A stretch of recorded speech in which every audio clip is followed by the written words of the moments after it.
एक गुरु का शिष्य बहुत बातूनी था। वह हर समय बातें करता रहता था, दिन भर इधर उधर की बातें करता रहता था और आश्रम के अन्य शिष्यों को सुनाता है। एक शिष्य को गालियां देता है, वह गपशप करता है और दूसरों के साथ अच्छा व्यवहार करने की कोशिश करता है। अपने मुंह से अपनी प्रशंसा करता रहता है और हमेशा अपने आप को गुरु के सामने सबसे बुद्धिमान और सिद्ध शिष्य साबित करने की कोशिश करता है। अपने को सभी शिष्यों से अलग और श्रेष्ठ मानते थे। उन्होंने कहा कि मैं एक अमीर परिवार का लड़का हूँ। अगर मैं चाहता तो एक आरामदायक और शानदार जीवन जी सकता था, लेकिन मैं वह सब छोड़कर यहाँ आया क्योंकि मुझे सच्चाई की तलाश है। मैं खुद को जानना चाहता हूँ, मैं जीवन को जानना चाहता हूँ, इसलिए मेरा यज्ञ सबसे बड़ा है। एक दिन के पुजारी ने सभी शिष्यों को आश्रम में बुलाया और कहा कि आप सभी को अगले 1 महीने तक कुछ संकल्प लेना है। इससे आपका संकल्प मजबूत होगा और आप में आत्मबल का संचार होगा। आप सभी अपनी क्षमता के अनुसार कोई भी संकल्प ले सकते हैं और 1 महीने के पहले आप में से जो कोई भी अपने संकल्प को भंग करता है वह अपनी पुरानी दिनचर्या में वापस चला जाता है। सभी शिष्यों ने अपनी शक्ति के अनुसार बड़े या छोटे संकल्प लिए और गुरु को अपना संकल्प बताकर वहां से चले गए। लेकिन बातूनी शिष्य अपने को सबसे अलग और बड़ा दिखाना चाहता था। तभी वह गुरु की झोंपड़ी में पहुंचा और बोला कि मुझे कोई छोटा संकल्प नहीं करना है, बल्कि अपने जैसा कोई बड़ा और महान संकल्प करना है। कृपया बताएं कि मैं कौन सा संकल्प लूं। उस बातूनी शिष्य की बात सुनकर गुरु मुस्कुरा दिए और कहा, क्या तुम मेरे द्वारा दिए गए संकल्प को पूरा कर पाओगे? क्या तुम्हारे लिए उसे पूरा करना संभव होगा? नहीं, यह तुम्हारे लिए संभव नहीं है।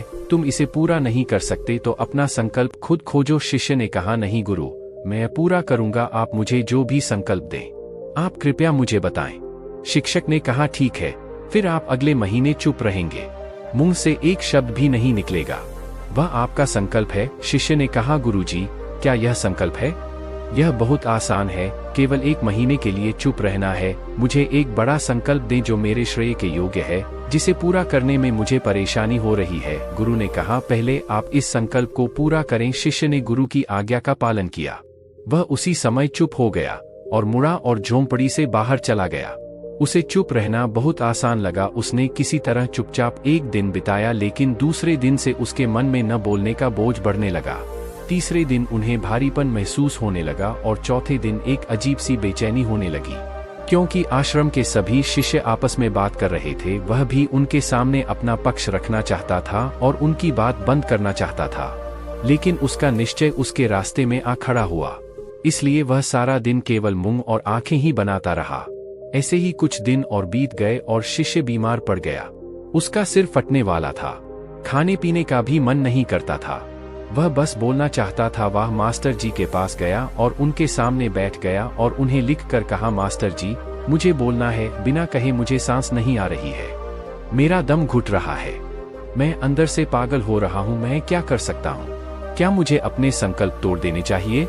मास्टर जी यह पढ़कर मुस्कुराए और कहा कि संकल्प तो टूटने के लिए होते हैं, लेकिन जो व्रत को पूरा करता है वही अपने भीतर की शक्ति को बढ़ा सकता है, और जो अपनी आंतरिक शक्ति को बढ़ा लेता है वही जीवन के पथ पर आगे बढ़ता है।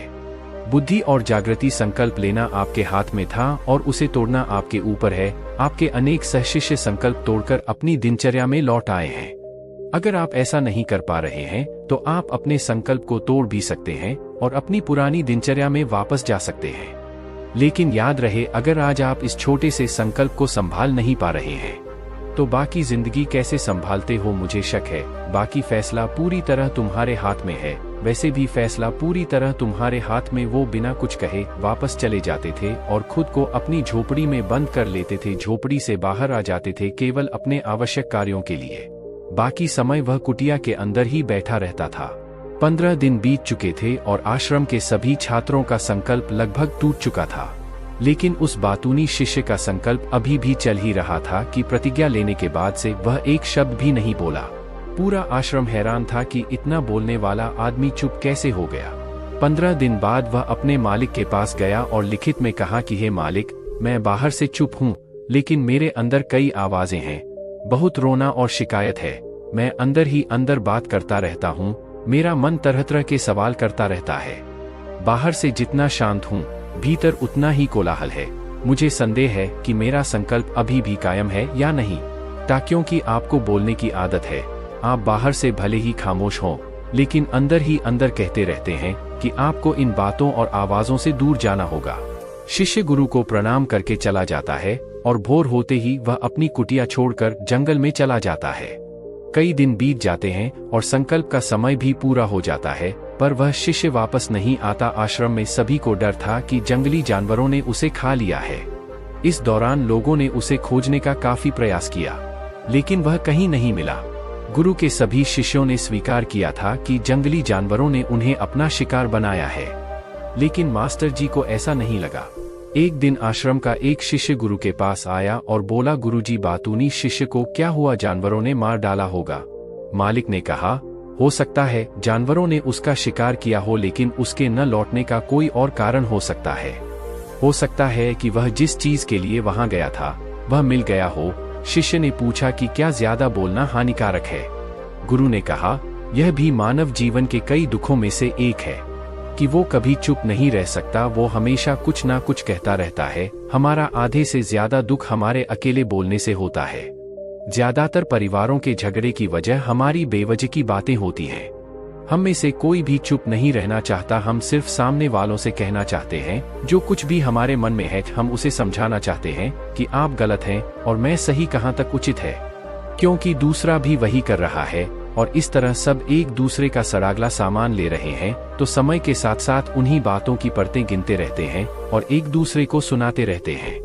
इस तरह सुनने सुनाने का यह काम जीवन भर चलता रहता है। लेकिन इस अज्ञानता में हम अपना समय, अपना जीवन, अपनी समझ और सबसे महत्वपूर्ण वह अनमोल क्षण खो देते हैं जिसे जिया जा सकता है, जिसका अनुभव किया जा सकता है, जिसमें आनंद पाया जा सकता है। लेकिन बदले में हमें क्या मिलता है? कुछ भी नहीं, सब व्यर्थ जाता है। हम इस पागलपन में क्या खो चुके हैं? केवल कुछ लोगों को पता चलता है, बाकी लोगों को उनके आने का पता नहीं है, जैसे उन्हें उनके जाने का पता नहीं है। शिष्य ने कहा, फिर क्या इसका समाधान है? गुरु ने कहा कि आपके विचारों को पूरी जागरूकता के साथ देखना ही सभी मानसिक समस्याओं से बचने का एकमात्र तरीका है। दोस्तों, वर्तमान में रहें और पूरी सजगता के साथ अपना काम करें। यह प्रसिद्ध जापानी जैन मास्टर शुनरियू सुजुकी का कथन है, जिन्होंने अपनी पुस्तक जैन माइंड, बिगिनर्स माइंड में विस्तार से बताया है कि कैसे एक व्यक्ति अपने दैनिक कार्य करने के साथ साथ जागरूकता का अभ्यास कर सकता है और एक जीवन भी जी सकता है। मानसिक रूप से स्थिर और सुखी जीवन आप चाहें। उस बातूनी शिष्य को आश्रम छोड़े हुए 3 महीने बीत चुके थे, पर उसका कोई समाचार न था। अब तक सब सहशिष्य भी उसके लौटने की आशा छोड़ चुके थे, लेकिन एक दिन वह आश्रम लौट आता है। उसे देखकर सभी चकित और प्रसन्न हुए, लेकिन अब वह छोड़ने वालों में से नहीं था। वह कुछ और के रूप में वापस आया। उसमें एक अजीब परिवर्तन महसूस किया जा सकता था। उसके चेहरे पर एक अजीब सा भाव था और उसकी आंखों में बड़ा सुकून था। आश्रम में आते ही सभी शिष्यों ने उन्हें चारों ओर से घेर लिया और बात करने लगा। उसने अपने भाइयों से भी बात करना शुरू कर दिया। जितने भी शिष्य उससे बात करते थे, उन्हें लगता था कि वह पहले की तरह बड़बोले और बातूनी नहीं थे। उनके मुख से निकला एक एक शब्द बड़े ही मधुर और ध्यान से निकला। कुछ देर दूसरे शिष्यों से बातें करने के बाद वह गुरु के पास गया। उसने गुरु के पैर छुए और कहा, गुरुजी, क्या मैं अब भी चुप हूं? क्या मेरा संकल्प अभी भी जारी है? गुरु ने कुछ देर तक शिष्य की आंखों में गौर से देखा और कहा, हाँ, तुम अब भी चुप हो। आपके मुंह से एक भी शब्द नहीं निकल रहा है और आपका संकल्प अभी भी कायम है। रोक। इसलिए मैं और गहरे जंगल में चला गया। हो में पे कि मुझे वहां शांति मिलेगी और मेरे मन में चहकना कम हो जाएगा। लेकिन मैं जितना एकांत में गया, मेरे अंदर की आवाज तेज होती गई। मुझे अपने अंदर की पुरानी आवाजें सुनाई देने लगीं। तब मुझे एहसास हुआ कि मैं कितना गलत था जब मैं बुरा कहता था अपने परिवार के सदस्यों, दोस्तों और सहशिष्यों को बातें। इसलिए उस समय मैंने सोचा कि मैं सही था। जब मैं गुरु भाइयों की चुगली करता था और उनका मजाक उड़ाता था, तब भी मुझे लगता था कि मैं उनसे बेहतर हूँ और मैं सही कर रहा है। लेकिन उस दिन मुझे पहली बार लगा कि मैं कितना गलत हूँ। बहुत देर तक ये आवाजें, ये शिकायतें मेरे अंदर चलती रहीं, लेकिन धीरे धीरे मेरे अंदर से ये सारी आवाज चली गई। अब मैं अंदर से भी खामोश हूँ। उस घने जंगल में बाहर से बोलने वाला कोई नहीं था और भीतर कोई आवाज नहीं बची थी। उस दिन पहली बार मुझे मौन का सही अर्थ समझ में आया। कितनी शांति थी मेरे आसपास। हालांकि अभी भी कुछ आवाजें थीं जो पहले आती थीं, लेकिन मैं उन्हें नहीं सुन सकता था। लेकिन अब मैं उन सभी आवाजों को स्पष्ट रूप से सुन सकता था, जो हवा की आवाज, पक्षियों के चहकने की आवाज, बहते पानी की आवाज, भौंगरों की गुनगुनाहट की आवाज मैंने पहली बार पूरे होश में सुनी। मैंने अपने आसपास इतनी शांति कभी महसूस नहीं की। आप पहली बार हैं जब मैंने शांति भंग करने के लिए अपने मुंह से एक शब्द निकाला है। मैं चिल्लाया हूँ, हे भगवान, यह किस प्रकार की शांति है? सब कुछ इतना शांत क्यों है? क्या हुआ? लेकिन मेरे चिल्लाने पर भी की शांति भंग नहीं हुई। सब कुछ वैसा ही है जैसा बाहर पहले भी सन्नाटा था और अंदर भी।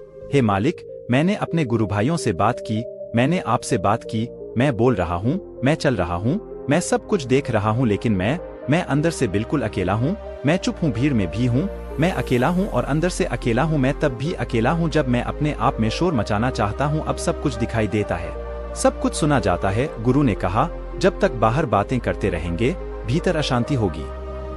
जिस दिन हम अपने भीतर की ओर मुड़ेंगे तो हमारे मुंह से जो भी निकलेगा हम शांत रहेंगे। दुनिया में जितनी भी बुराइयां हैं वे ज्यादातर हमारे बोलने से ही पैदा होती है, क्योंकि हम चुप नहीं रहना चाहते।